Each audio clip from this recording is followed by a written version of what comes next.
Please welcome Jamie Lissow. Great comic. I've known him for years. He's been on the Tonight Show with Jay Leno. Let him hear it. Jamie Lissow. This is weird. The other day I noticed if you watch all the Harry Potter movies back to back in order and really pay close attention, you're a fucking loser. I'm going to be honest with you, I'm not even sure I was smart enough to live in New York. The other day, I tried to do the New York Times crossword puzzle. Holy shit, sometimes I didn't have to read the entire clue to figure out I'm not going to fucking get it. I didn't even need the whole clue, you know, it's like, what Portuguese? I don't know.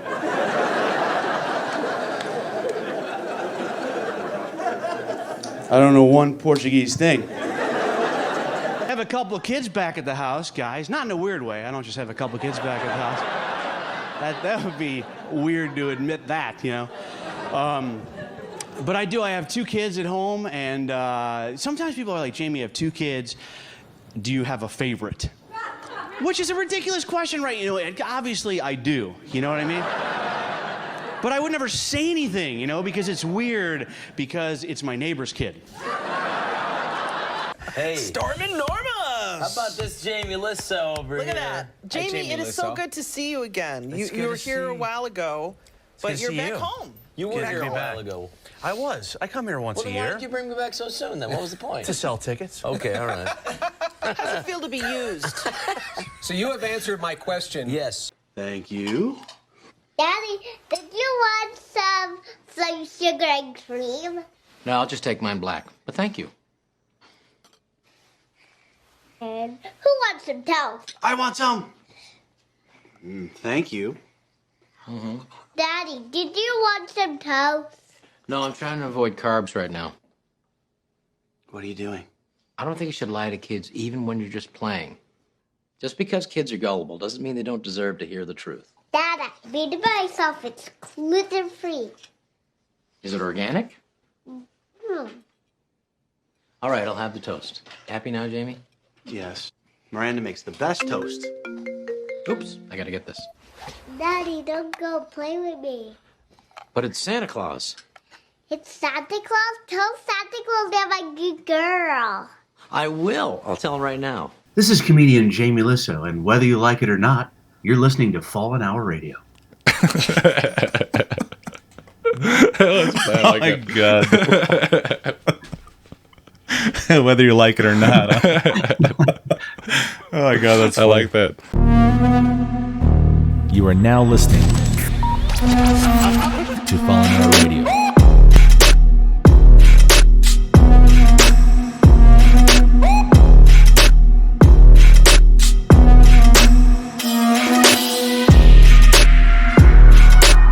Ladies and gentlemen, welcome back to the podcast. My name is Stanley. This is Marcus, and you're listening to Fallen Hour Radio. My name is Stanley. This is Marcus, and you're listening to Fallen Hour Radio. Tonight we have a special guest with us, comedian, stand-up comic, writer, actor, producer. You can see him starring alongside Rob Schneider and Real Rob on Netflix. And Jamie Lissow, welcome to the podcast. What's up, guys? Great to be here. So how was your time in Montana? It was great, man. Just now when I heard you saying all the things I've done, when you were like, oh, comedian, producer, I started to get really excited, and then I realized it was just me. I had a great time, man. What was the club we were at? What was it called? Oh, that was the Alberta Bear Theater. Yeah, the theater. Yeah, that's what it was. I had a great time, and I'm still touring. So, like, I haven't been home since I saw you guys. How long you been on the road? It's been like 9 days. Not too crazy. Oh, really? I'm in Arkansas right now. Oh, cool. I know you said you're going to Arkansas, and I was like, okay, so he said 12 o'clock or 1 o'clock. Yeah. And then I figured it out. I was like, oh no, that's going to be in the morning time for us. It's like, it's like the earliest we've ever recorded. What time is it right now? No, it's not even that late. Yeah, I mean, it's like literally like almost 11. noon, but yeah, we usually like record like way later. Right. But yeah, like that happened before. Like somebody came on the show and they're like, oh yeah, we'll record this time, and completely forgot about the time difference. Right. We're like rushing, trying to get everything set up and everything. So yeah, we're kind of getting used to the whole like, time difference of having, guests and stuff on. But dude, I used to do, I did radio for a while. I did 5 years of being the sidekick on a morning radio show in New York. Yeah. And it was great. It was like a fun little job. And about a year ago, someone in the afternoon show got fired they got canceled. They said the wrong thing. They got pulled off the air, whatever. And management called me. Dude, that's an old school phone ring you got there. Oh, no. I set a timer for you. So you said 15, 20 minutes. So we did it, man. Just to make sure. It worked. Ahead of schedule. Yeah, but like, do you have to take your birth control pill? I'm just kidding. Maybe Marcus. My girlfriend does that. So like these people call me and they go, the afternoon people got fired. Would you consider doing would you want to like take over the show, and do like a talk show? And it was like everything they said sounded amazing. They go, it's 3 hours long. That's it. Talk radio. They go, you can do it I live in Alaska. And then you can do it from Alaska. If you're traveling, you can do it from the road. And I was like, this sounds amazing. And we started like talking and I was so into it. I was like, this is what I want to do. I want to do this show. And then one day I think I was talking to somebody and they go, that's going to be tough though, man, because you live in Alaska. And I'm like, what do you mean? And they go, the time difference. Oh, and it occurred to me that it would have been 3 in the morning. Oh, 6 in the morning every day. Oh, the morning show in New York. Oh, man. I was like, okay, I don't think I can do that. That sounds crazy. And so I didn't do it because I did the same thing you did. I just like forgot about the time zone. I know we usually record at like, I don't know, 7 to sometimes record at like 2 o'clock in the morning and get that thing edited and put out. Yeah, like usually when we do it like by episodes by ourselves, a lot of the time, especially when we first started, was like midnight. Sometimes 2 o'clock, hit record, and we'd have, video too. So we were like gung ho back then, though. We would have the audio recorded, the video edited, and even a promo made all on the same night. Oh, damn. And then I'd go to sleep and go to work the next morning. So we're like, yeah, we did that. But now we're kind of like, okay, tone it down a bit, man. Run yourself ragged. But yeah. Wow. It was fun. So you were mentioning that guy got canceled. Do you think that's changed your set a lot over the past couple years? I'll be honest with you. I'm not really, I don't think I'm I think the word is edgy. I don't think I'm really like an edgy comedian. I think I more just try to make people laugh, and I'm not that interested in pushing the envelope. I kind of just want everybody to have a good time. Yeah. So I don't know how much it changed me that much because I was never that into like shocking people or I don't even have that strong of opinions, like I just sort of, I go on Fox News sometimes and I do this show on there called GUTFELD. And I'm on there every 2 weeks. And if you ever watch me on there, like, I don't think I've ever said anything that anyone would disagree with on either side. Like I go straight for the joke. So I don't know, for me, not as much, but for, I certainly know what you're saying. And that certainly has affected so many people I know in comedy. Look at this Rogan shit that's going on. I think the new barometer for success, like if you look at some of the most successful comedians right now, like if you look at like Kevin Hart, and if you put like Rogan in that category, I think the new level of success, the top of the top, is being uncancelable and is not needing anyone else to do what you need to do. So even like a Kevin Hart, he's so huge, but he wanted to host the Oscars. And then he got whatever, I think it was the Oscars, whatever happened to him, they read his tweets and he could no longer host the Oscars. Joe Rogan's in a position where he doesn't want to host the fucking Oscar. He doesn't want to do any of that shit. He wants to do his podcast and that's it. And maybe do some shows and maybe commentate for the UFC. And Dana White, his boss, is one of the most, accepting free speech kind of guy. I think that's like the new top of the top, is where people can say whatever they want about Rogan online. Spotify could drop him right now and it would not affect his life in any way, shape, or form. It might even make it better. They might have to buy out his contract and then he'll end up somewhere else and he might have more money. There's nothing. Yeah, it won't affect his platform at all. Not at all. Because like everybody followed him to Spotify, even though he was like primarily on YouTube video, and then he pushed that over to Spotify. But like even the thing with him was like he generates so much money for Spotify that literally somebody said, if you don't take him off of Spotify, I'm pulling all my music off of there. And they're like, we'll do it for you. They pulled his music off for him. Yeah. And Rogan is still on there. I was like, wow. Who the hell was that dude? It was like Neil Young. Neil Young, yeah. Oh, right. Neil Young. Everyone's like, go ahead, pull it off. Dude, somebody wrote on Twitter, they wrote like, they do like the fake dialogue. Somebody wrote like, Neil Young. Hey, if you don't pull Rogan off of Spotify, I'm taking all my music down. And the guy's like, what's your name again? Don't even worry about it. We're taking your music down. Like, whoever it is, like there's nothing you can do. Yeah, that was funny. And then Neil Young, then they did some research and found out Neil Young didn't own his music anymore. Like he was taking it down and like costing someone else money. Oh my god. Oh wow. But he got a few people jumped on board. I can't think of it offhand, but I think like David Crosby, and I think maybe a Taylor Swift jumped on board. There were a few artists who pulled their music off. I don't know though. Joe Rogan is the all-powerful man. I know. He's got so many subscribers. Yeah, like in the podcast world, he's like literally top tier. Like, wow. Right. We had this. We had a chance to have the number 2 in the world come on, and we're still waiting. Who's that?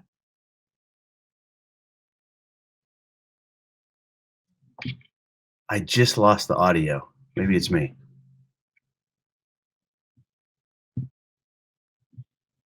I can't hear you guys anymore for some reason. I can kind of read lips.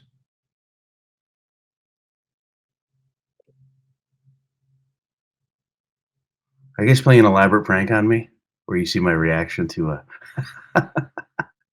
Oh, shit. I'm sorry, man. I forgot.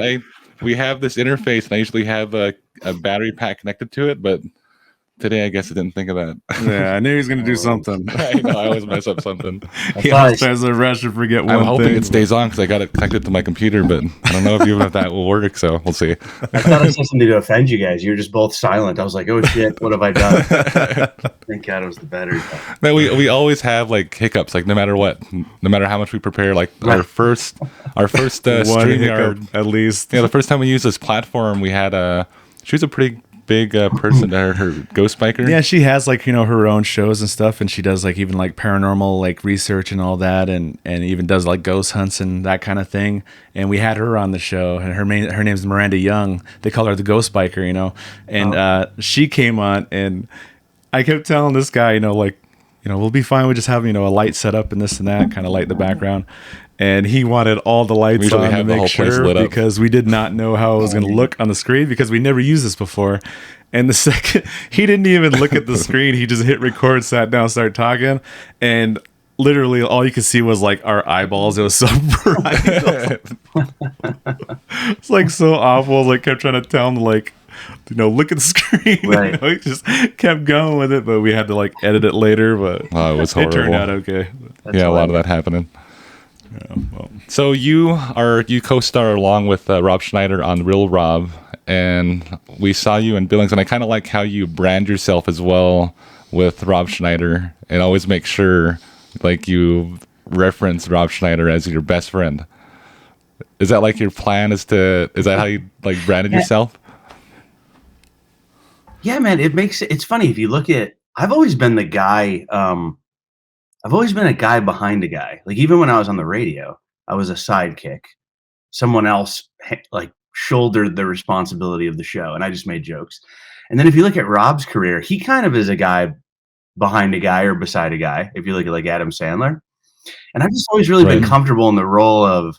Even when I wrote for television and I was a producer, I was never the showrunner. I was always like the writer behind someone else. And I think I'm just real comfortable with I don't know if it's worth the added responsibility for the added stress. Like, I don't know if it's worth the extra money for the added, like, I'm just not really into stress. And so I kind of like to be, and so whenever people came up to me after the show, they would always go, what's your name? And I would go, Jamie Lissow. And they'd be like, okay, cool. Jason Lasso. And I'm like, no, it's Jamie Lissow. Like, no, like, but I found out if I said it's robschneidersfriend.com, they would go, okay. People would find me. So it just became a weird thing. Right. As people were walking by to easily have them like remember who I am. Yeah. Right. Like when I first heard you say that, I could not stop laughing. Just like, oh yeah, like, I'm not trying to, kind of basically hang on his coattails, but my website's robschneidersfriend.com. I thought that was hilarious. I know here, even after the show, we went and got a t-shirt from you, and I was like, where can we find you? And you said, oh, it's robschneidersfriend.com. I was like, oh, you were serious. Yeah. I got to also buy Adam Sandler's friend's friend. Yeah. Oh, yeah.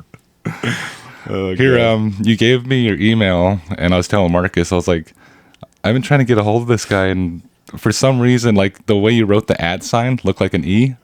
Oh shit. So I was typing that in for like 2 days, and I was like, man, this guy probably stiffed me, and he's not gonna gave me the wrong email on purpose. And then it finally sent.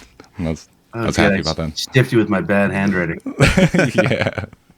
Yeah, but like I think it was his wife that was like, "You idiot! That's the @." It's always an ad if it's in front of Gmail. It's rarely yeah.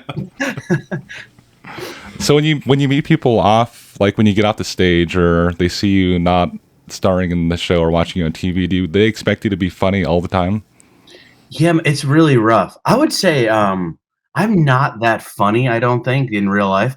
After a show, I get a little bit like it sort of keeps going for me. I love selling T-shirts. I love taking pictures after the show. Right. I really like it. I think it's a really fun thing to be able to meet everybody, and there's no part of it that's hard for me. Like when I talk to people after the show, it's real. I could do it for 2 hours, but I do have a thing where when I meet people and I have not done a show and they expect me to be funny, that's really hard, man. Like when people don't think, like you guys see the show, you go, oh, this guy's pretty funny, and then like you get like my sense of humor or whatever. It's very hard for me, especially with like a girl or something. If you tell them you're a comedian, holy shit, man, it's like because it's so weird with comedy. Like everyone can be kind of funny, and everyone's like funny in their real life. It's just that whole thing, like where you would never be at dinner and meeting new people, and this guy's like, "Oh, I'm a doctor," and you're like, "Oh, cool. Could you look at my asshole right now?" It's like, Right. You would never have someone else like do their job. Yeah. But with comedians, you're always like, "Hey, do your job right now," and you're like, "Okay." Like it's they do expect that, but it's really hard. Sometimes you just don't. I don't have it, man. You know what's funny? Just like a weird little, the road's kind of lonely, and you can get depressed and shit. Like it seems like a great life, but it's really tough. Like there's so much time during the day, and I realized. Like, if you notice when you asked me to do your podcast, I said yes within like 30 seconds, right? Right, yeah. When we did it. And because I found that I made a list of all the things during the day that like make my day easier. And one of them is when we turn on the microphones, it's easier for me to like kind of be funny and like, as opposed to if someone came to my door and just walked in, it's easy for me to go like, hey, let's do this for 20 minutes. It's like a way to like sort of like tune up your brain and warm up. So that's why I agree to do so many. But I would like to do a podcast every day because I feel like it's good for everybody. Like you have listeners, but it's also, I think you're getting something out of it too by, we tell some stories and make some jokes. And it's like a workout, but for your brain, Right. Yeah, it is. It's actually pretty fun to do. Like I enjoy it. I do. Like even when we have like friends on or something like that. Especially when we have two friends. They're both named Aaron, and they're part of a band called After Horizons, and we have them on. It's like so much fun. Just awesome. Friends just talking and just having fun and everything like that. It's pretty fun. Yeah, we had our dad on a while back too, and he was telling like UFO stories and Bigfoot stories, and it was kind of. Yeah, and it was kind of like our way to like cement him into those stories for like our kids and our his grandkids. Right. Sure. And I think in a way too for our children, for doing this is like a way to have them, they can have that in the future to show their kids. Yeah. Have a record of it. That's awesome. Right. But it really is. It's really fun to do the podcast, and I'm sure for you to jump on other people's podcasts is really relieving. What do you do on the road to, like when you're out there driving? What do you do for fun? Dude, when I'm driving, I drive most of the time with Rob. And so we just did like 8 days where I was driving. I'm alone right now. I'm doing shows by myself, but we do a lot of business in the car. Like he'll make a lot of phone calls. He'll throw jokes out at me and we'll try to like write jokes when we're driving, or it's fun, man. I'll get to listen to like him talking to Sandler or Chris Rock, or it's like really a fascinating world, like the Rob Schneider world. And when I'm by myself, man, I listen to tons of podcasts. I do listen to Rogan. I listen to Tim Ferriss. I listen to tons of audiobooks. I'm going through a Joe Dispenza phase right now, listening to every book that guy ever wrote. And, but yeah, and then when I get to a place, I find a really good coffee shop and I try to find a hot yoga place. And that's what I do. You know how glamorous my life is, man? The Super Bowl was yesterday, right? Yeah. I got invited, like the club invited me to a poker tournament, but I don't drink. Yeah. And I knew it'd be a lot of drinking, so I wasn't sure if I wanted to go. I spent the Super Bowl in the fitness room at the hotel with this. I was alone with the Super Bowl on the TV, and I just like rode the exercise bike and then did a bunch of stretches, and it was the best. It was the best night. So great. That's like what my idea of a good time is. Right. Sometimes just avoiding that is a good thing sometimes. Right. Do you have any, like when you go on stage or something, do you have like any pre like a ritual? Do you have any superstitions about anything like that? Or it's a good question, man. I'll tell you something. I feel like I really used to have rituals, and it would be I felt like I needed a little power nap. Say the show's at 7 or 8.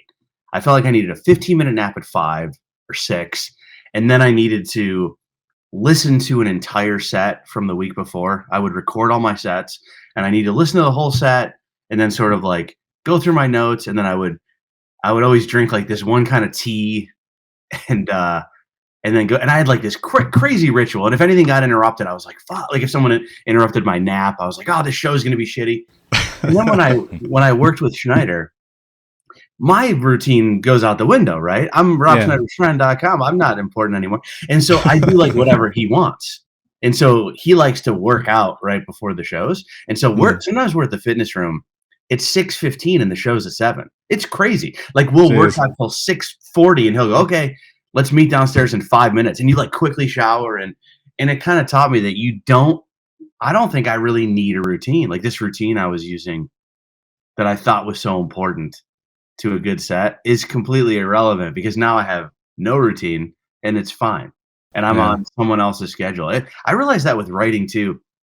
A lot of times writers feel like, or even a podcast, you feel like I got to wait till I'm in that podcast mood or in that like writing mood where I'm hilarious. I got to wait till I really feel like sitting down. And I've learned from Schneider, because he sort of decides when we do stuff. You can do it whenever you want, even if you don't feel like it. I don't think that having a good writing session or podcast session, I don't think it equates that perfectly with feeling like you're going to have a good session. I think sometimes someone can drag you into it. And within 2 minutes, you're like, oh, I can, this is what I do. I can perform even if I didn't feel like it at all. Yeah. So my routines are kind of all out the window. Yeah, when we first started this podcast, I kind of dragged Marcus into this podcast. Yeah, I didn't even know what a podcast really was. I never listened to them or anything like that. And he's like, "Oh yeah, jump on my podcast." Like, what the hell's a podcast? And so like he brought me over and he's like, "Well, just sit there. You don't have to say much. Just sit there." And that's basically all it was me sitting there nodding and forgetting that shit, there's a mic on. I gotta like say something. But that was like the whole first thing. But it was actually pretty fun. I liked it, and it kind of got like a pretty good response. Friends started coming up, people saying, "Oh, hey, I checked out that podcast, this and that," and cool. It was kind of cool, So I was like, "Oh yeah, I like doing this, it's pretty fun." And so we just kind of kept on with it. And yeah, there's even times where he just texts me like, a half hour before, like, "Dude, let's do an episode." I'm like, all right, let's go do it, Like today, dude, we dragged you out of bed at the crack of noon. He was at work. No, I was actually at work. Oh, shit. Yeah, I was at work, but I told my my boss and stuff what I was doing. They're like, "Oh yeah, no problem, man. You go ahead and take off time and go ahead and do that, and whatever, great. And whenever you're done, just go ahead and come back in, no problem." So I'm like, all right, well. That's cool. Job, that's pretty cool. So, very good job. They're pretty lenient. So I know. I answered the door and he's still in his work shirt. It's like a bright orange. Throw my shirt off, change my shirt. What is your job? What do you do? Me, I'm a city worker actually. I work for the city of Hardin. So it's kind of like various stuff. Like I manage the parks. I even do like road work and stuff like that. So He does garbage too. And here this one time he was at my house and I was bagging up garbage, and I took it out of the can and I didn't tie it up.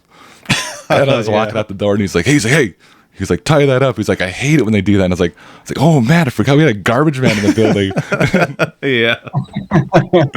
Yeah, that part of my job kind of keeps me humble, That's awesome. Yeah, I do. So let me ask you this, man. Can I ask you guys a question? This podcast you do, you had said something about ghost stories or something. Right. Did you invent that in my head? So is that kind of your go-to theme, but you sort of talk about whatever? Yeah. Like he started doing some like, just like random conspiracies, like he did a Titanic conspiracy and something like that. And he asked me like, well, what do you want to do? What do you think's cool? And I was like, well, I always love ghost stories, ghost stories or, even like Bigfoot stories, stuff like that. So things I heard growing up that kind of creeped me out. And we kind of talked about that. And he was like, well, let's do that. Let's try it out and, see how it goes. And it just kind of stuck, we just kind of stuck with that whole theme. And that's just what we're doing now. It's pretty fun. I actually started out doing, because I'm a social media marketer, and I do like TV advertisements and stuff, and do production and stuff on my own. And but I actually started out doing a podcast about like marketing tips for businesses. Oh, and really? then I did a few episodes of those, and after that I was like, I kind of don't feel like doing that for much longer. And my dad, if you know my dad, he's really into conspiracies and tells you ghost stories all the time and Bigfoot stories. And we kind of grew up in that element of hearing all these just crazy experiences. And then I was like, well, I could probably do a podcast about that and start talking about those and give our like own views on certain things. But we always try to stray away from like the things that don't really have evidence. So like if we'll find like a video that has evidence or whatever, like, or a cryptid that has some sort of picture like Bigfoot, there's pictures out there, or supposed pictures, and we'll talk about those subjects and then get other people's views on that, and then we start this conversation about just all sorts of things. You just made me think of something. I think Bigfoot, it's almost like he only comes around when someone has like a disposable camera. You can tell if somebody has like an HD camera. It's always blurry. Somebody has a dirty lens. If someone has a dirty lens, dude, he's gonna run right across the clearing. Right. There was like a crisp picture of Bigfoot that came out like last year, and this radio host posted, and he's like, I thought Bigfoot was blurry all the time. It's like the cameras are getting better. Even with the cameras getting better, his pictures still look shitty. Like, no matter what, they're always blurry. Before we get to, because I know you have a couple, or you have a story of yourself about the Stanley Hotel. Yeah, that's right. Before we get to that, I want to ask you about Real Rob and how you guys went into making that show. Yeah, man. So it's a weird it's so crazy whenever other writers go like, how can I get my own show? What did you guys do? It's such a weird, unique road that we took. I was doing comedy on cruise ships, which is not a horrible job. It pays okay. It's just really, it's really hard because you're in the middle of nowhere and you can't, like, your kids can't call you and you can't, it's really like isolating. And so I was in like a weird mood. I was like, God, I'm getting a little bit depressed out here in the ocean. And when we got signal, I had a voice message from Rob Schneider, who he had just come on my radio show. We got along. He had asked me to like open for him at some gig. I did like 5 minutes in front of him, and he liked my set and said, we should write sometimes. I was like, okay. And I talked to him like here and there. He was doing like the roast of Quentin Tarantino, and I wrote some jokes for him, but it wasn't anything consistent. It was just this cool thing that I would do every month. And then I get to Mexico or wherever, and I turn my phone on. I got a message from Schneider, and he says, I got this idea. He had a show on CBS pretty recently, not recently, but like 8 years ago, called Rob with an exclamation point. And it was just not that great. He felt like the network really watered it down, and they didn't handle a lot of the race stuff very well. They it was bizarre. Like, his wife was, in real life was Mexican. His wife is Mexican, and they were trying to hire someone that wasn't Mexican. It was just really, oh my God. And his wife is Mexican. And so he's like, what if we did the show and my wife played my wife? Because she is Mexican. Why don't we just have her play it? And then we do whatever we want. And we write a script that, like, it's real. Like, it's all the shit that really happens and you can make episodes different lengths. If it's just like a book has different length chapters. Like, fuck the network. Let's just do Netflix, where, chapter 3 of a book might be 30 pages and chapter 2 might be 5. Why do they all have to be 22 minutes? It's not necessarily the best way to tell a story. And so we said, let's try this. And so we wrote all these scripts, and we went and I think we tried to get like some investors. We didn't go the typically you read a pitch. It's one piece of paper. You sit down with all the networks and you say, we want to do this TV show, and you try to get money if they like it. And then you film a pilot, and then you see if people like the pilot, and you get more money, and you do the series. We wrote and shot the entire series without, I think we got 1 or 2 no's on the pilot, whatever networks that was. And Rob said, let's just make it. And so we kind of put some feelers out to get investors, and we had some people that were going to invest. And then Rob was like, I don't think this is going to be that expensive. I'm going to pay for it. I'm going to own the whole thing. We're not going to get investors. So Rob Schneider financed the entire season of this show, and I mean financed it. Like, wow. Some mornings we would be at Costco buying K-cups for craft services. Oh, that's cool. We would buy the snacks for, we didn't even have a craft service guy. It was me and Rob with the giant shopping cart, and we would set up craft service. We did everything. And then after it was done, we sold it to Netflix, and then it did okay. And right before, maybe 6 months after it aired on Netflix, they called and said, we want to do season 2. We want to make it a Netflix original. And so we did season 2 with money. They gave us the money, and then we were able to, with a little bit less stress, we hired a guy that brought the coffee to us. We had to upgrade different things. Right. And then, but that's how we kind of got that one on, was just a really weird, and you're not supposed to do that. That's probably the best advice anyone can give.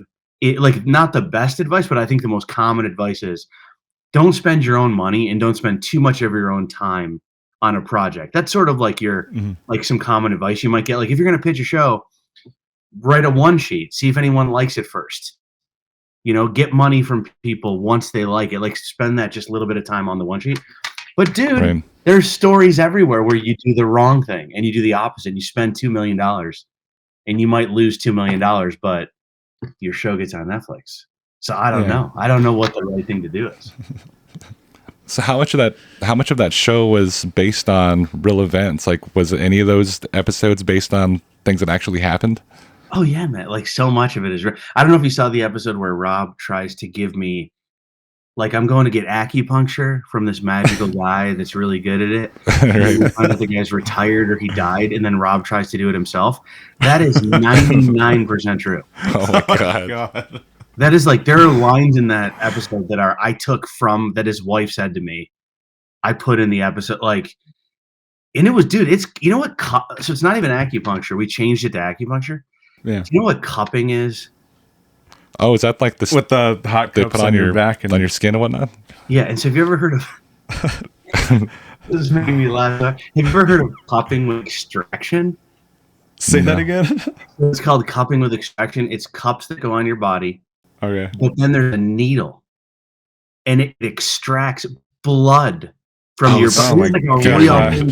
It's the things are filling with blood. It's a professional should probably do this. Somebody with some sort of degree, at least 2 weeks of college, a hairdresser. And so Rob takes me to this guy. He's this magical guy. He's done this for Shaquille O'Neal and all these famous people. Right. You got to see this guy. He's dead. We tried to find him. He died years ago. Oh man. Rob says, hey, when the guy died, he, in his will, they gave people stuff. And he goes, he gave me a kit, one of the kits with the needles, and I got it in storage. And so he literally is dusting off. There's dust and shit. God. And he's I can do this. I've seen him do it a million times. I can, which is a crazy.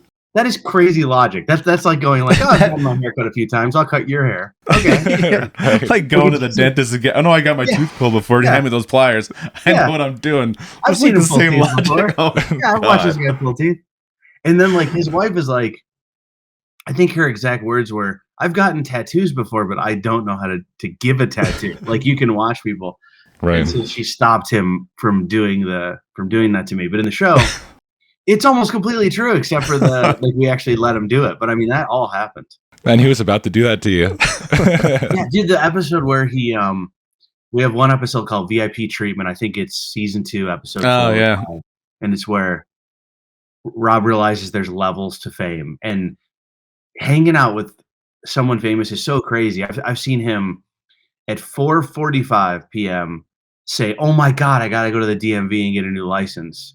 Well, it closes in 15 minutes. You can't go to the DMV if you're at your house 15 minutes before you have to go to the DMV for hours. You can't, and we drive to the DMV and get there 1 minute before it closes, and he leaves with a license because people recognize him. It's a crazy life. And then he and the opening scene of that episode, he's driving through it's not funny. He's driving through a guy with his car, And the cops come and care more about him than the guy he hit. Oh, right, yeah. They step over the body and go like, Rob, are you okay? Like, hitting someone can be very stressful.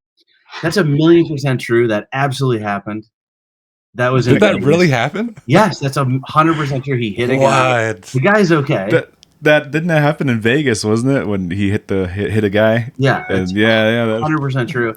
And then we're sitting at his kitchen table, and I say, we're writing that episode, and we needed an ending.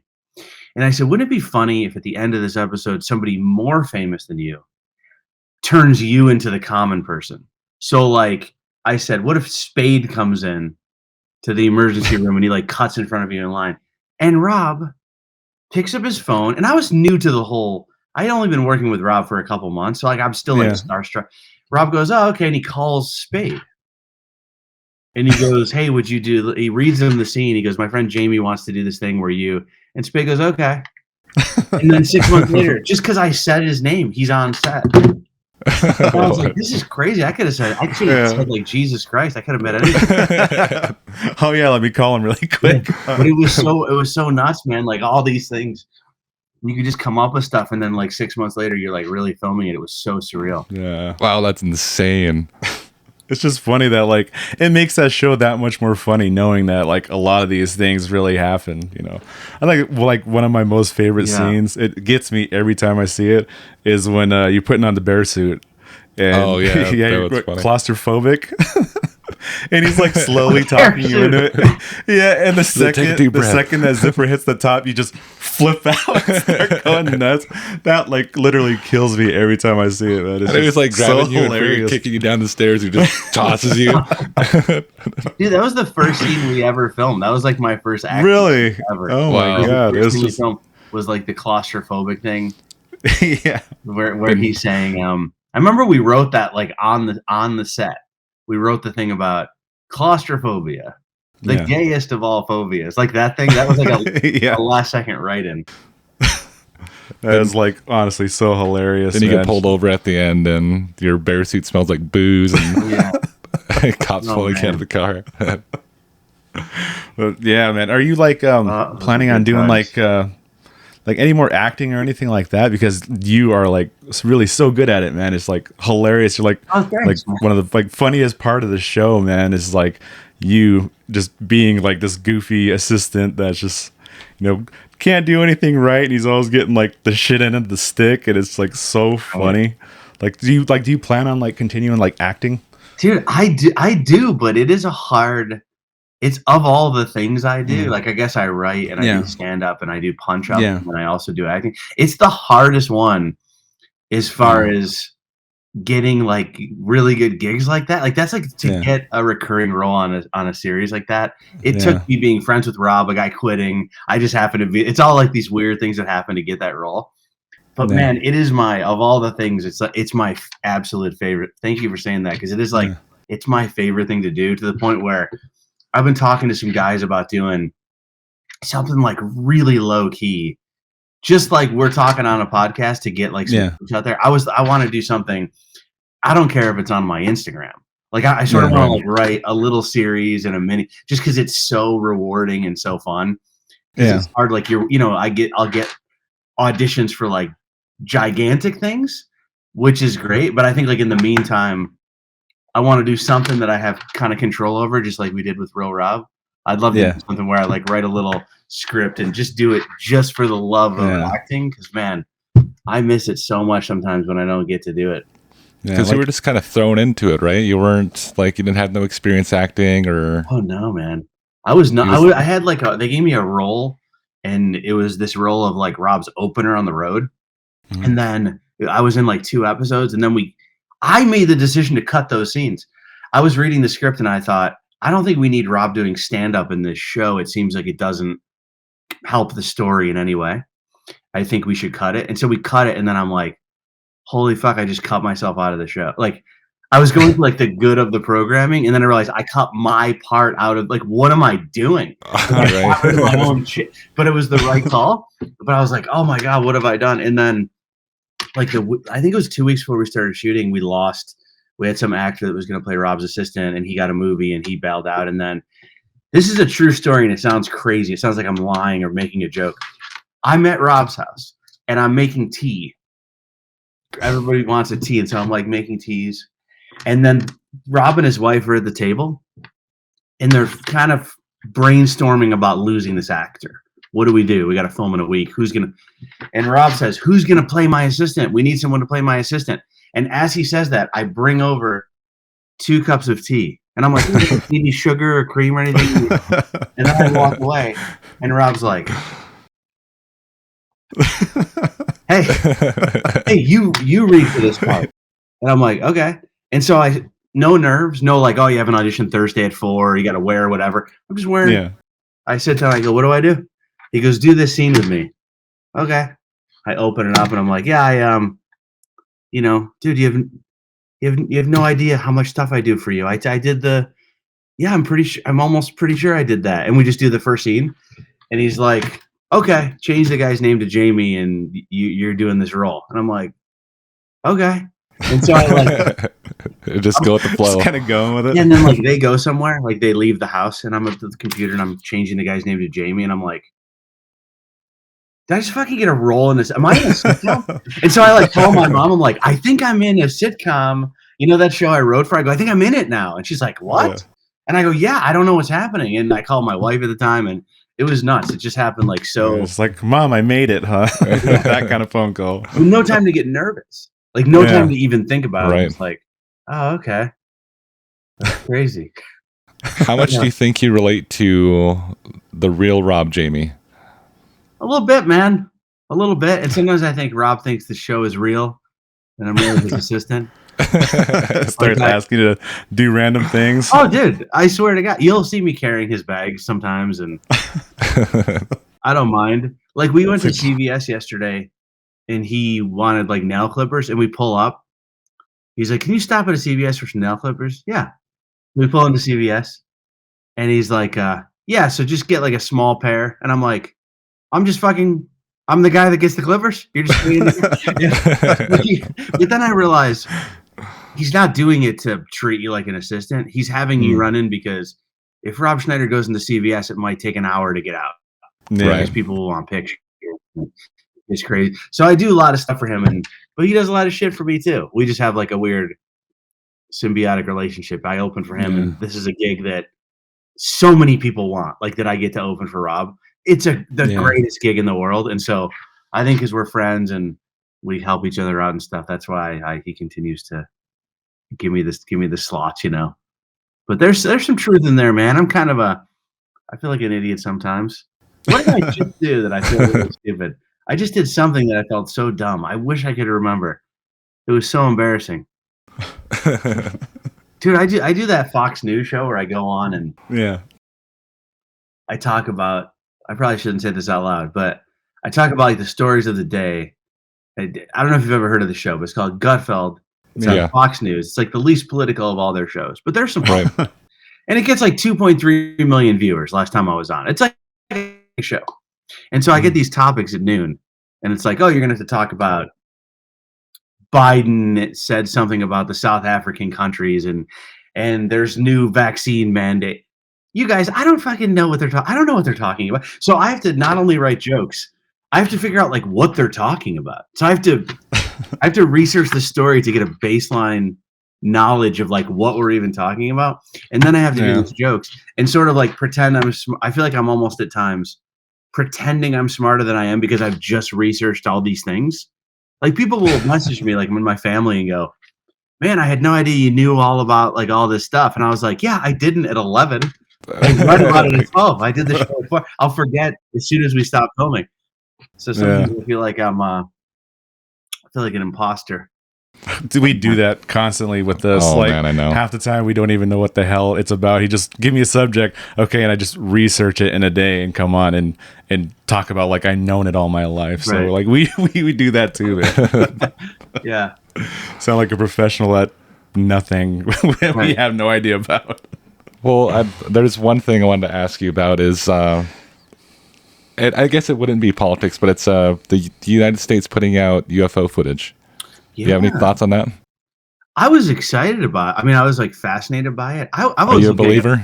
Yeah, I don't know if you guys used to listen to like I was a huge Art Bell guy. Do you remember Art Right. Bell? Yeah. I loved Art Bell. Because like I think you're much younger than me, but it used to be just Art Bell would host Coast to Coast.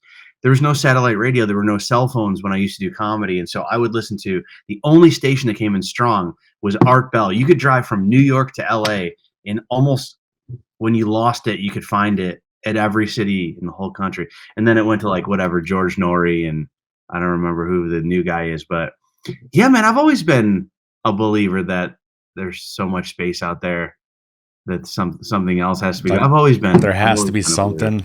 Yeah. Dude, I don't know if you know, like Art Bell. I was listening to Art. I used to do a joke about it, but no one knows who Art Bell is, so it wasn't funny. But I was listening to Art Bell once at 2:00 in the morning, and he used to do this thing called I forgot what he called it, but he called it like wild card line or unscreened phone calls. And he was just a guy in his house, and he would just like answer the phone. Normally, there's a screener. What do you want to talk about? Where are you from? Right. You filter out the crazies. They put it up on a board. He, the host can see it. Not Art Bell. He's alone in his basement in Nevada, wherever the hell. He answers the phone. Hello, and this guy calls up, and he's just mocking Art. Like Art Bell's like, "Hey, you're on Coast to Coast AM with Art Bell. Go ahead."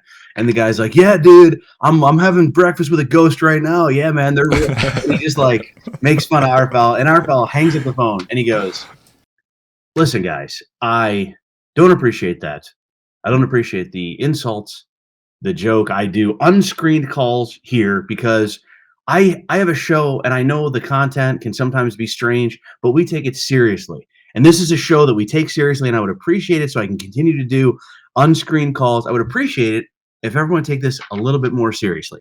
Okay, now I'm going to go to line number 4, where we're talking to werewolves. Hello, line number 4. And then he goes to a line where only werewolves are allowed to call this one number.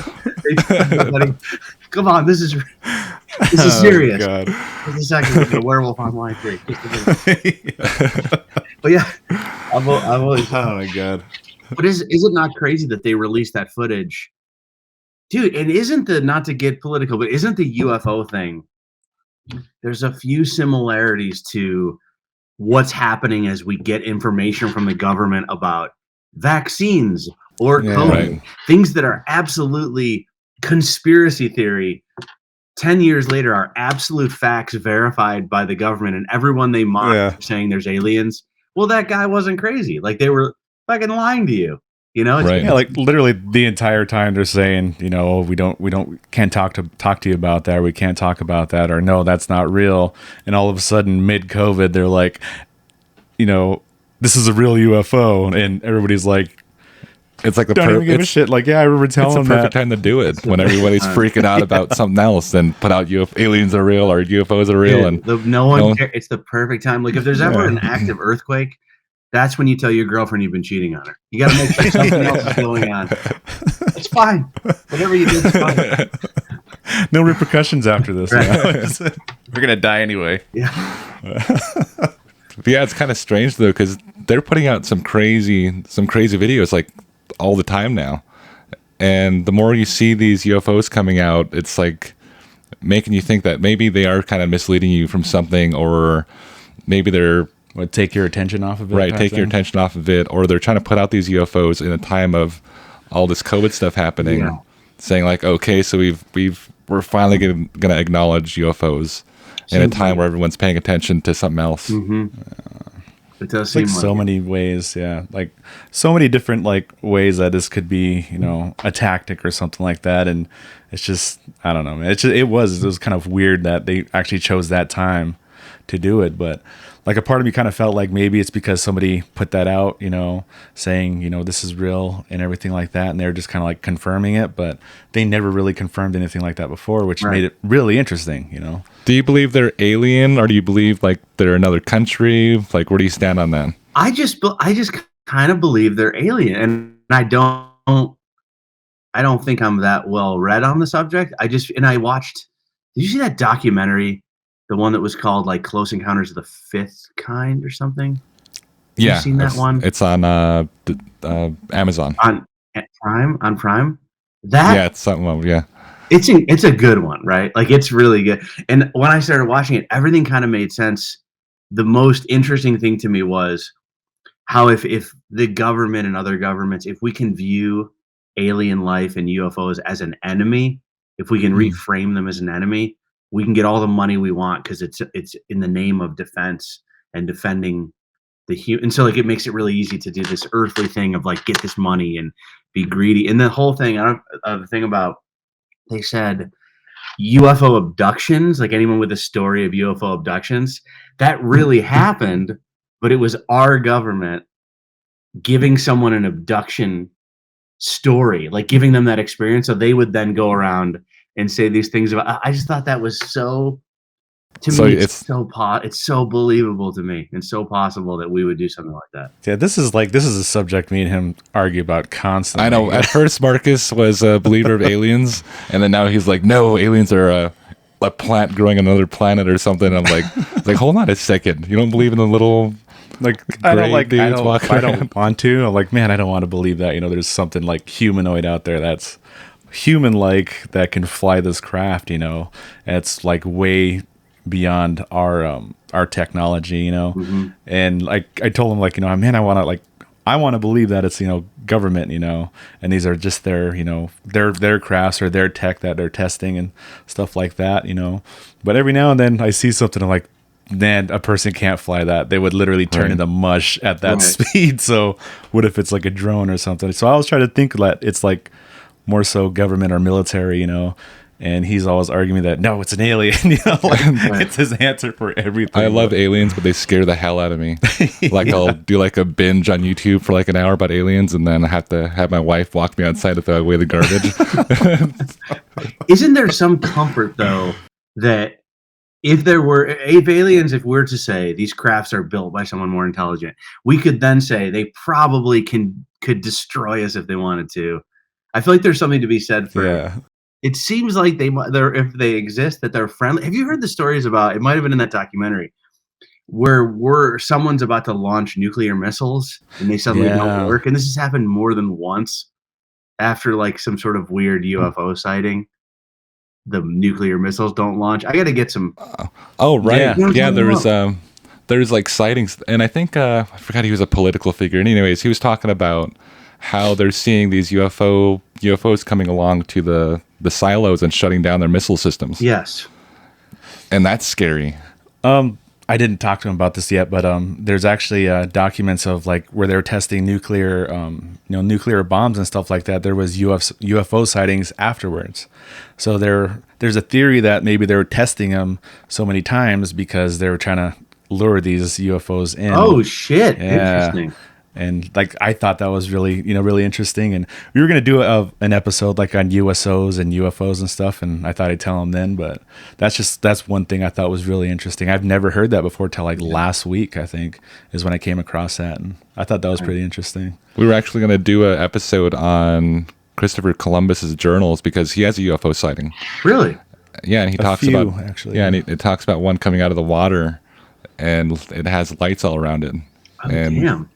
Yeah, and he's like the founder, and he's like freaking writing all these wow. crazy UFOs. Like, this guy was crazy, but now it's like, and you sound sane, right? Right. And now if you talk about UFOs, you're not so crazy. Yeah. Right. As opposed to like 2 years ago, where you talk about UFOs and you're a crazy person and you're a weirdo, and but, Dude, but now it's strange? Yeah, it's so strange. Even like not to go back to the COVID thing, but if you said COVID had some kind of like, if it was created in a lab, if you had said like there was any kind of possibility that there was some sort of lab connection a year ago, you were like a crazy person. And now it's pretty well, like that's like an accepted, isn't that so interesting? How once conspiracy, if you Google conspiracies that ended up being facts, there's a good solid list in there. There is like quite a bit, and so like that's, people always try to like talk to us about that now, like they sometimes randomly they'll come up and ask random questions like that. And like, I'm not a professional, it's just like some stuff I research. And if you're not looking into that, like you're like really fully trust your government, that's like kind of right. So I think it's probably important. Dude, this comedian, that's a great point. Yeah. Oh, sorry. This comedian I saw it was a funny joke, but he made such a great point. He said, I don't trust people that don't believe in any conspiracies. Yeah. I don't trust people that believe in no conspiracies. And he said, because I have one kid, one child.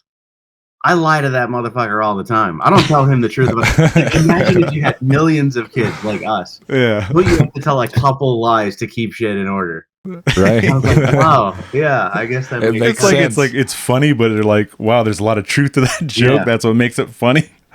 Yeah. That's a good point. Yeah, that's a good point. Yeah, and then we went to I apologize because I don't feel like I really have a ghost story, but me and Rob did a tour of Colorado, and where is the Stanley Hotel? What city is that? Do you know? I was just there. I forget. What's it called? I forgot the name of it. The Stanley or the Shining Hotel or the Stanley Hotel. Okay. The Stanley Hotel. It's in Estee Park, whatever that, however you pronounce it, something park. Anyway, we're in Colorado, and everybody's saying, this is so funny to me. But so we're about to get to this Stanley Hotel, and we're 2 hours away. We're driving, and we stop at a gas station. Everyone recognizes Rob. Hey, can we get a picture? Sure. Where are you guys headed? Oh, we're going to do 2 shows at the Stanley Hotel. Do you guys know that's where they filmed The Shining? Oh, really? That's interesting. Wow. Okay.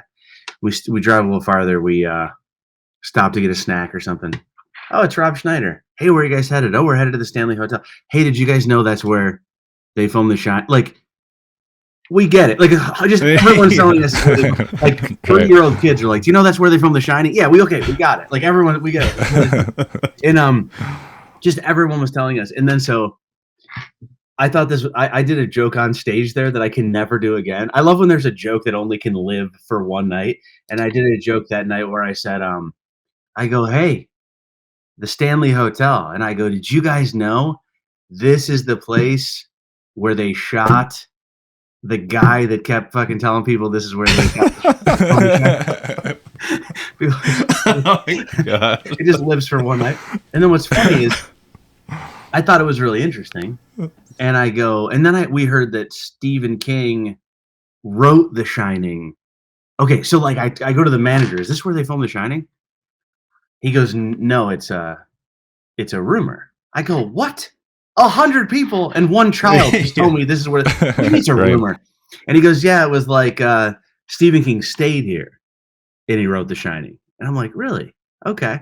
And then I go to someone else. I go, that's kind of weird, man. I thought The Shining was shot here, and it turns out Stephen King stayed here and wrote The Shining. This other person goes, yeah, you know what? That's not really true either. I'm like, what are you talking about? She's like, yeah, he wrote the mini series, The Shining. Like, it just kept getting like less and less. Right. Less and less of a good story. And then like the last person was like, yeah, Stephen King just shined a flashlight here once. Nothing's ever happened. Like nothing ever. So I actually did and then they said they did say, I was talking to these guys in office, they said there's like tons of reports of weird shit happening in the Stanley Hotel. They said like once a week somebody says something weird. And as I was walking to the office, I was like, oh, that's really cool. The guy said it was this little office with a bathroom attached.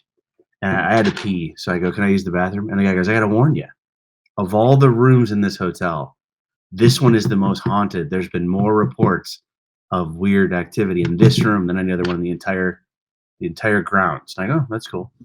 And so I go in and I use the bathroom, and then I leave and I go, hey guys, just want to let you know, if it starts to smell weird in here, probably a ghost took a shit back then. that's kind of he may have wiped his ass on a towel. I don't know what happened in there. This place is haunted. So that's kind of the ghost story. I did. So truthfully, I didn't. Oh God! This whole week I was like, he's got a ghost story to tell us. I don't really have a ghost story.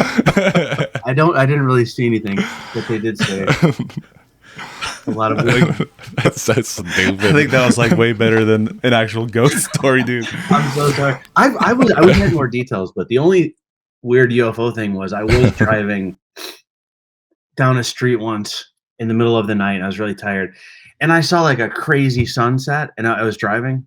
There was like this big red, and I was like, what a beautiful sunset. And I was really tired. And then it was gigantic, like almost bizarre, like how big it was. And then I drove a little bit farther and realized it was 4 a.m. and it was too early for a sunset. And I remember being like, what the fuck? Like, what did I just see? Like, I really thought it was morning. Like, I go, oh, it's morning. I looked right at it. And then I kind of thought nothing of it. And to be fair, I was listening to a lot of Art Bell at the time. Right. But then I'm not making this up, I don't think. I hope my memory serves me correctly. Then I heard other people, I think it was on Art Bell or on like some kind of other podcast, say that they saw this weird giant thing that looked like the sun the night that I saw it. And I remember thinking like, wow, that's so crazy. I mean, it looked like a sun. And I thought it was like, I thought it was 7 a.m. It was for sure the middle of the night. And then because it got dark again. And I remember thinking like, why is it not light? Like the sun came up but I mean, and you know how you look back and you go, fuck, I was so tired though. I don't know. But it was definitely bizarre. Wow. Like I'm actually coming across a lot of stories like that.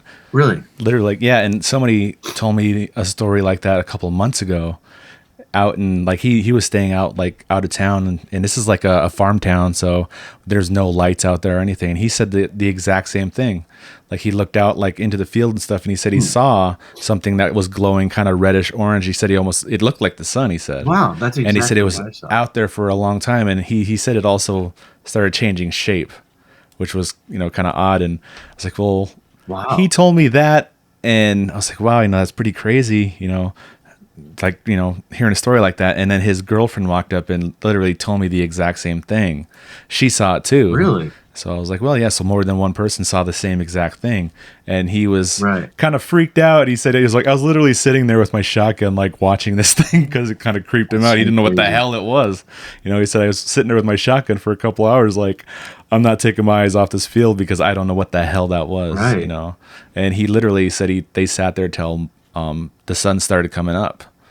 And so I was like, man, like, and I'm starting to find a lot of stories like this. So it's pretty cool that you actually have a story like that too, like seeing something that looks like kind of like the sun or something. We had a theory on the podcast because there's a video on YouTube if you look it up, and it looks like there's a UFO that goes into the sun and it's like sucking out like the gas or whatever from the sun, and then it just shoots off.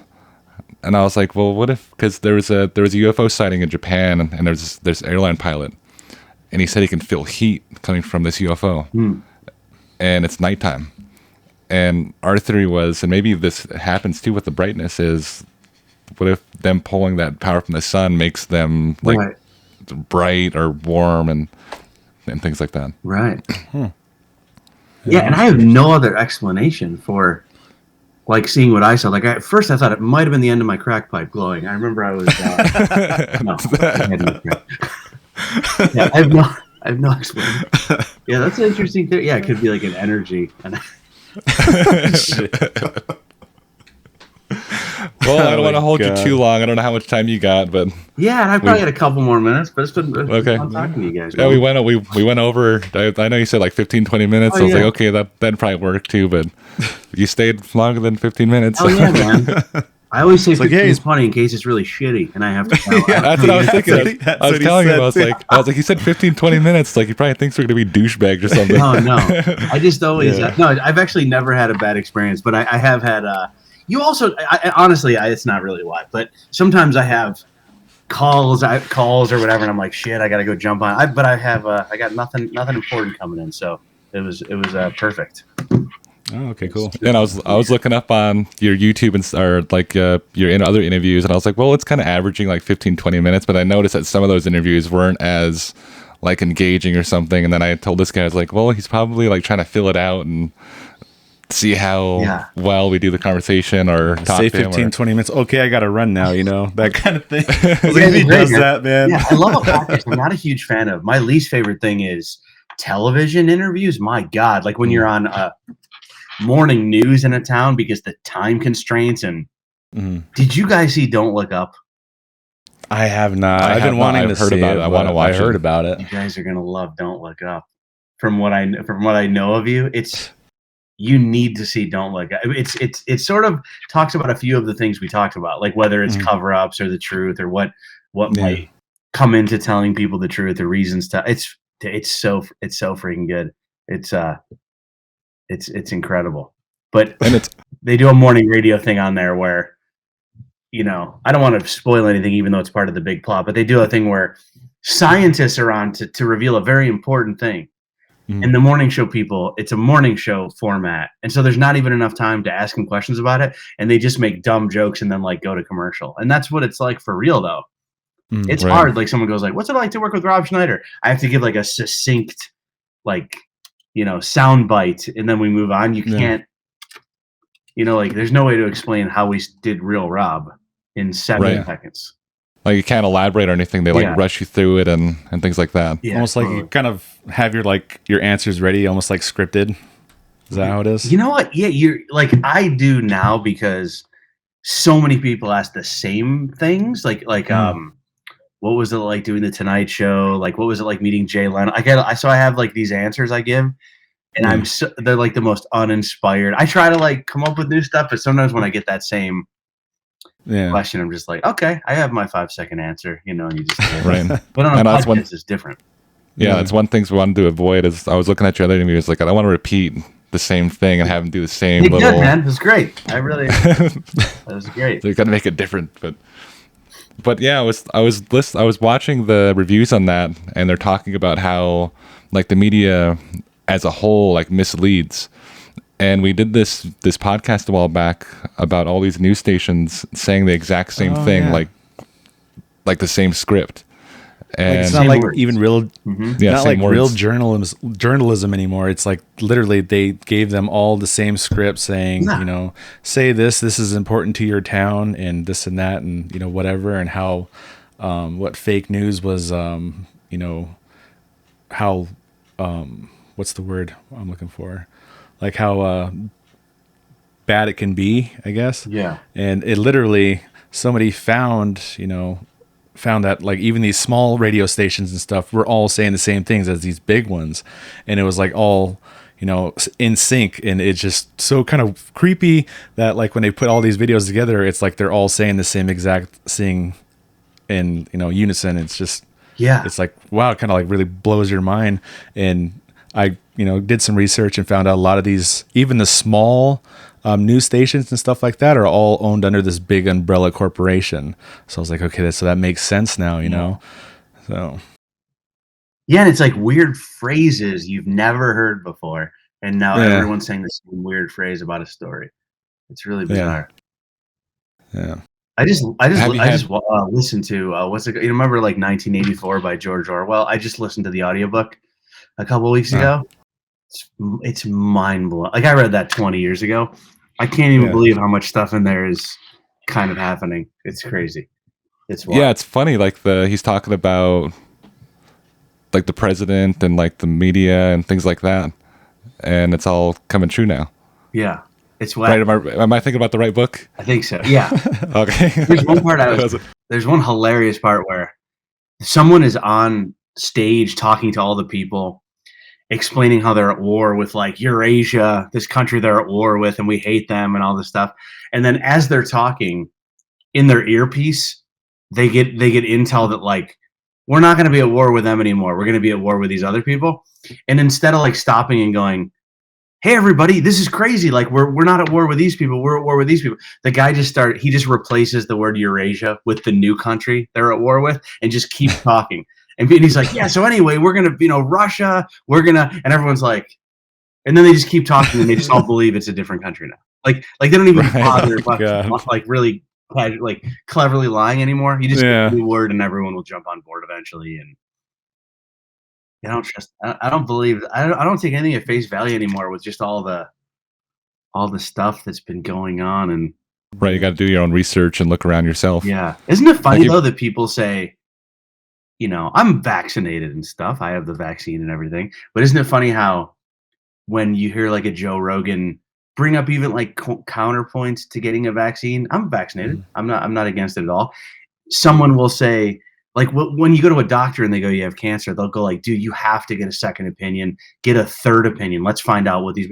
But when it comes to someone telling you about a vaccine, like, oh, it's safe, and then you go do your own research. What are you doing, you piece of shit? You think you know better? It's a second opinion. Why would you tell me to get it for cancer, but I'm not allowed to, do with anything else? Yeah. Yeah, and like if people get more information and do more research, and then still get vaccinated or whatever, that's the objective that they want everybody to do. I think it's because they're afraid of the research that they do, the answers they're going to find. That's where the fear comes in, that you don't want people. No one, think about it. Like there's a show called Finding Bigfoot. It has 5 seasons, so no spoiler. I'm guessing they haven't found him yet. And isn't it funny that misinformation, people only worry about misinformation when people believe it, when it's very believable. Like no one's going, how's there this fucking Bigfoot show on? There isn't any Bigfoot. Nobody gives a shit that whether there is or isn't Bigfoot. That could be argued that's misinformation. If where is he? But when it comes to something believable or actually backed by certain scientists or facts, that's when you get shut down. Like when it's more important. Yes. Like not encrypted or anything. Right. But when it's more important, or when there might be validity to it, that's when it gets.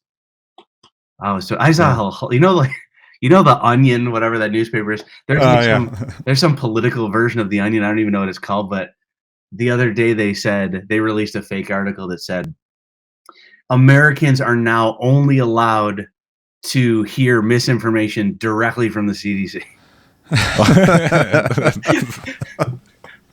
Oh my god. Because it's changed so much. Like since the beginning, it's all changed so much, and it just gets stupider and stupider. With like guidelines. You guys were here doing your show at the Alberta Bear, and Rob comes on and he's telling jokes about masks, and there's people in the crowd with masks on, and my sister was sitting in the back somewhere, and she was like, man, people just got up and started walking out. They all had to, with their was like only on. like 6 people that had masks on, but like the second he said something, they're already like, I'm offended, and walk out. I'm like, dude, it's a comedy show. Right. Yeah. It's their jokes, and it's good those people wearing masks. You can't see them frowning on the way out.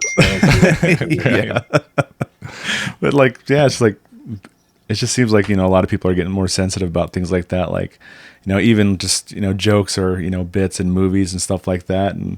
And people are so sensitive nowadays, even when you're talking about like, the vaccine or something like that, like you tell somebody you whether you got vaccinated or not, it's like, because you haven't and they have, it's like automatically strife. There's already a fight there, argument, or whatever, whether you did and they did, and it's always like a clash, and it just seems like everybody's just getting so sensitive these days. That's what I was going to ask you. Is do you think that comedy is important to society? Because I mean, a comic sees things in a different perspective, and kind of brings those issues to light in a funny way. Do you think that there's an important role there? Yeah, I think so, man. It really is, like Rob says, the last place for free speech. It really is, like on stage. Like even on YouTube, you can get censored or whatever. I don't quite take advantage of it. Like I was saying before, like I kind of tell jokes about dogs and ex-girlfriends. Right. But yeah, I think it is important. And the mask thing, I've tried to get better at. If I saw someone in a car by themselves with a mask, or I've seen someone on a bicycle by themselves with a mask, I would normally mock that person mercilessly. Like that is very tempting to go like, what the fuck? Yeah. But then you have to realize this person is obviously scared, and that's a person, and we don't know if they're so immunocompromised that maybe they're riding that bike to deliver something and they're going to come in contact with someone, and it's easier to just put it on. Like we don't know what their story is, and so I've tried to get a little more accepting of. I don't know what that dude's going through. But you always have that in the back of your head, like, what the fuck, like, why is that guy wearing a mask? Like that always happens to me too. Like my wife even tries to say, like, what if they have something like that or not? Another time she's like, wait, what the hell? Why is that person wearing a mask? Well, it's always kind of back and forth in your own head, but it's slowly becoming normal. Yeah, it is.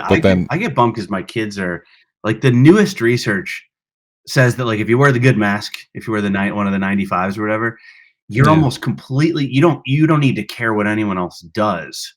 They're so effective that you can be talking to someone with COVID they have COVID. You could talk to them for 20 minutes and your chances of getting it are so remote if you're wearing the proper mask, which I think is like great that we know that. But it's also like, okay, well then that leads me to think we should let people do what they want. Like if your mask protects you, then let's not make my kid wear a mask at school. My kids have all had COVID, so they all have natural antibodies. It was not that bad for them. And every morning it's 30 below zero in Alaska, and I got to put these dumb masks on these kids, and I don't quite understand why we're wearing them. They're also the kind of masks that don't work anyway. Like they don't make them wear just comfortable. Yeah, they're just like it makes people feel better. Yeah. And if we're protecting teachers, let's get them all that mask that works where it doesn't matter and have them stand away from the kids. And I just am really tired of my kids not being able to smile at the other kids they go to school with, and it just seems like a show. Yeah, right. It's strange. We don't have that here. You know, they don't make our kids wear masks in school. Not anymore. Like Not anymore. Dude, our mandates are gone in Alaska, and our school is choosing to have them wear masks. I wrote a letter to the. I never do anything like. I wrote a letter to the school, and I said, I tried to keep it real light, but I said, it's hard for me to watch you guys teach our kids science and then not show them what you're supposed to do with science, which is you read the scientific research and then you adjust your behaviors and your rules accordingly. That's what science is. Or like, why the fuck are we doing science? And so I wrote him like this little article, and then I said at the very end, I was like, plus I'm tired of dropping my kids off at 7:30 in the morning and not being able to see their frozen smiling faces, you know? So I'm waiting to hear if they even read my email. Is it super cold up there? Like I've never been there, but it's nuts, man. I'm in Arkansas right now, and it's not too bad. But in Alaska, it was like 30 below zero when I left. Oh my god, it's gone. Well, it hasn't gone that bad down in Montana, but like the feels like temperature has been. But it gets pretty cold down here. It's 30 below, but it feels like you should live somewhere else. Yeah, right. I wonder what percentage of people in the whole world want to leave where they are. Right, we live in a small town, so. Right, because like everybody knows your business and you know everybody and see everybody, same people every day, and it is. It's a small town, man. Like everybody knows everybody's business before it hits the paper. You know what the hell happened, who was involved, and all that. That's how small of a town it is. We make the paper like at least once a year for our podcast. That's fun. My town's like pretty small up in Fairbanks too, and like I think I'm the only person that does any kind of television like in my whole town for sure. And it's really weird because I am I don't care what I look like in public. Like when you have kids, you stop caring about what you look like. Like you don't have time for it. And I was somewhere, and then I started doing like that GUTFELD show, which gets a bunch of viewers. I was at a soccer tournament the other day, and I held the door for somebody, and they go like, "Hey, aren't you that guy from the?" And I go, "Oh yeah, nice to meet you, whatever." And then I went back to my seat, and I realized I was wearing a pair of sweatpants with just like a huge coffee stain near the dick area, and I just it's not like I didn't see it either. Oh, I saw it. I was putting them on. I was like, I'll just keep my hands there when I'm not cheering. And then I was like, man, I gotta start because small towns, man. I gotta get my shit together. People are watching me. Yeah, you get that like small town mind mentality. You're like you don't give a shit about anything. Right. You're like, I'll go to the store in sweats and fucking slippers. I don't care. It's like it does that to you. It's like a town full of Walmart shoppers. Everyone's just wearing random stuff. Yeah. That's how it is though. It's like everyone's wearing like pajamas at the store and whatnot. Yeah. This guy bought pajama pants that look exactly like freaking jeans. So like every time he walks in the door, I'm always like, hell yeah. Are those jeans? Are those real? It's like the way to go. They had like fake pockets. It had real pockets, but not where the pockets were. It like had a design that looked like a pocket, but the pocket was on the side. So it was like they looked like pants, but they were literally pajamas. Like there was even times where I walked out of the restroom, and my wife's like, "Where the hell are you going?" I'm like, "I'm not going anywhere." "Well, why are you dressed?" Like, "These are fucking pajamas, man. They're my pajama pants." That's a good product to have. The jean pajamas. So if you want to wear, if you want to wear sweatpants in public, just buy those. Yeah. I have a whole pajama set that looks like a 3-piece suit. So even if I have to go to like the Oscars or something. So what got you into writing? Like, did you start there? Where'd you start? I I've been just like writing my own stand up, and then I like really like punching up scripts for my friends, like writing jokes for scripts. That's something that I really love. Like I don't think I have too many skills, but that's kind of one of the things that I'm kind of good at. Like I can look at like a movie and punch it up in like an hour, and it's gone pretty well for me. And so like I just punched up scripts, and then one of the guys I did everything for free for so long. I just did it as a favor. I would go like, oh, you got a script? I'll punch it up. And so one of the guys I did that for all the time, a friend of mine, he's got on this big show on CBS with like Matt LeBlanc and Kevin Nealon, and he just got me an interview. And then I got that job just from like helping my buddy out.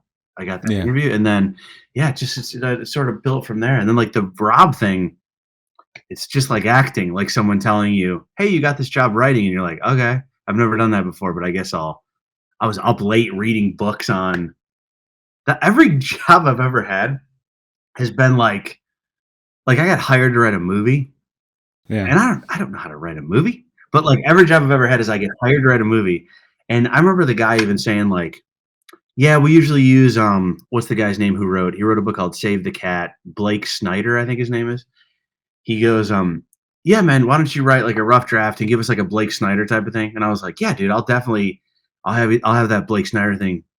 I could probably do it by tomorrow. And he's like, oh, that'd be great. And we hung up, and I'm like, who is Blake Snyder? Like, I'm going like, what are we talking about? What are we talking about? And it's like this guy that wrote this screenwriting book. And so I have this thing due the next day, and I'm listening to an audiobook of this screenwriting book. Like, who's Blake Snyder? What are these things? And every job I've ever had has been thrown into it. And the more I talk to people in the business, it's really rare that someone goes, yeah, I'm a showrunner for CBS, and I studied show running in college. It's so rare. It's more like, oh, I was a comedian, and then I wrote a thing with my friend. I was on YouTube, and there's all these weird ways that we all got to where we're at, and none of them are the same. That's why I know there's some road where you can go to college to write for. A lot of dudes go to Harvard and write for the Lampoon, or there's like that route. Yeah. For dumber people like myself, we don't have like we don't have that route. It's always a really weird story. I think it's just like a natural skill that you didn't know you had, and just people recognize that and kind of, hey, why don't you try this? Try that. Yeah, it's always the go with the flow people. Yeah, and also like find what you're okay at in life, and how can you make it work like a job. So like, okay, I make my friends laugh when we go to McDonald's. What could that be if how could I get paid to do that? Okay, what if I made those jokes for a script that someone wrote for a network? Like, it's the same exact thing you're doing at a poker game. How can you turn that into like a 6-hour-a-day job or something? Yeah, right. We're trying to make this a 6. We tried. That's how lazy I am, by the way. I said a 6-hour-a-day job. Like, that's how little. Not even the full 8 hours. No, 2 p.m. 6 hours a day. That was a long time for me. We tried that once too. We like had an idea, like, oh, let's do like a short video, just because we wanted to try it. And we were talking about, oh, like, what if we did like a video where I get killed, like something like that, like some kind of like serial killer or something, just something stupid like that. And we were just gonna go shoot like just the test footage, just get the lighting and stuff like that. Yeah, scan the area. And I was wearing some actually okay clothes. Yeah, you got new boots on, new pants. These guys started loading the back of my car up with props like bats, this, that, machete. It's like, okay, like close my trunk and we're driving, and they literally start pulling out cameras and stuff, and okay, we're gonna film this now, and I thought it was just gonna be a just like kind of like a test footage, what we're doing.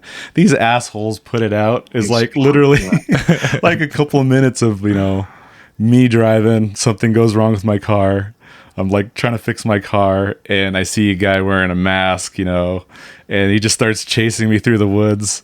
And there's like other serial killers in there that are his friends, and I literally broke my ribs filming there's this. A lot of ice out there. Yeah, it was like wintertime, so like I was like, oh man, I want to make this fall look as real as possible. So somebody trips me and like I fall, and I didn't know there was a patch of ice, and you hear me just that grunt. No. and the pain was real, but it like I just wanted to make it look real, you know, for the video, but it was real, you know. I was really in pain. I think we kept that part in the video because Marcus made this like noise. That's good shit, man. I was like, that's great. So I turned that thing up and kept it inside of the video. So it's just like this short video, but like, man, just even that alone, you know, it kind of like have more appreciation for like the kind of stuff you do, because just like a little thing like that, you know, I saw how much work goes into it. So actually doing an entire show, like, you know, like Real Rob, you know, and stuff like that, or, you know, the things that you do or writing for these shows, man, it's you know, it's really cool, man. It is. And you're right. Like I remember hearing that my dad told me Chevy Chase was really banged up from like all the falls he would do. He said like he has trouble like with it. And I remember thinking like, what? Like I never occurred to me that was a real. I thought it was completely fake and no one would ever get hurt. And I didn't realize like people sacrifice themselves for laughs sometimes. Yeah. I was on Real Robin. There was a scene about where I was up on a billboard and I fall off. Oh, right. Yeah. Oh, yeah. We had a stunt guy. I was on a billboard in Hollywood, like a real billboard. And the TMZ bus that's in that scene is a real TMZ bus that just happened to drive by. It's like a real, that's all real. Oh, funny. Perfect timing. Yeah, and we're like however many feet in the air in this billboard. And I'm up there and I did the scene, and then there's a stunt guy and he falls off. And then they couldn't get the shot right. It just looked so fake. The guy didn't look enough like me that they were like, will you do it one time? And I'm like, and so I ended up doing like 3 of these falls and I fucked my back up so bad. Oh, man. Oh, God. It was like a year issue. It was like a really big deal. Like wow. It eventually, if anybody has back injuries, you got to read Healing Back Pain by Dr. Cerno. That's what eventually healed it. But yeah, damn, man, it's crazy how like that can affect your whole. Like I was like, who? At the time, it was so important to me that looked good, and no one was mad at me. I wanted to like be a team player, and now I'm like, no, like not anything even close to get the stunt guy next time. Like I cannot. Yeah, you can't risk it. Did you take time off after that, or you just go right back into the next episode or next scene? I think it might have been filmed on. I think it was a pickup, so I think we were done, and then we went back and filmed some stuff, and so thank God we were done. I don't remember having to work the next day, but I remember my ex-wife, she was pregnant at the time. And I remember we had a day off. We had a day off in like 55 days. And I remember I went to a mall. I drove to a mall and was like, yes, I have a day off. I'm going to buy my wife some maternity clothes. And I remember I couldn't get out of the car, and I couldn't buy anything because I couldn't get out of the car. Like that's how bad it hurt. I couldn't. Oh man. And I had to drive home. So it was like really bad. But then when we would film, I think we might have filmed it. I'm actually having trouble remembering. But I remember just taking a bunch of painkillers and shit before I like figured out like what was really wrong. I would just like get through it, and once I started moving, it was better. It was when I stopped moving that it was sleeping or yeah. Yeah, these guys were all be like, "Oh, quit being a baby," and I'm sitting there like editing the video, like hurting. Yeah. And then later on, I'm like, maybe I should go to the hospital. Oh yeah, you got 3 broken ribs. Yeah, he had like this big old bruise on his we'll side. Take you to the hospital as soon as we're done with post. We'll take you to the hospital. Yeah, but he didn't have to throw himself that hard into the ground, but he did. I was like, I wanted to make it. Make it look good, you know, and I don't want to be like just a little tiny fall where I just roll. I like tripped and I dove, you know, like just to make it look good, and instant regret the second I hit that ground, man. Ribs are tough. Yeah. This is comedian Jamie Lissow, and whether you like it or not, you're listening to Fallen Hour Radio. Oh my God. Whether you like it or not. Oh my God, that's funny. I like that.